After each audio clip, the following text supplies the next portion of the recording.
Yasmin Curdy nagsalita na tungkol sa pambubuli sa kanyang anak.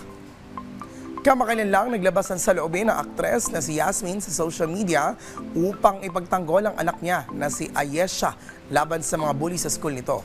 Ayon kay Yasmin, nagulat siya nang malaman na may magulang pa na gustong patahimikin ang kanyang anak.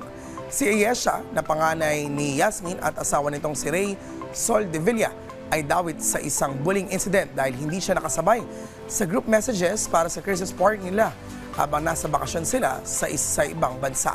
Sa ilang Instagram posts, ibinahagi ni Yasmin na may ibang estudyanteng pinagtawanan si Ayesha at kinunan pa ito ng video ng walang consent. Dahil dito, nagkaroon daw ng anxiety at paranoia ang 12-year-old na si Ayesha. Samantala, sunod naman ito ay nag-release rin ng statement ang Kolehiyo de San Agustin kung saan sinabi nilang pinapahalagaan nila ang privacy ng mga bata at inaasahan nila ang kooperasyon ni Yasmin habang inahandle nila ang insidente. Pinaalalahanan din ng paaralan ng publiko na ang public accusation ni Yasmin ay may epekto sa mga estudyanteng sangkot dito, kaya't nararapat rin silang respetuhin.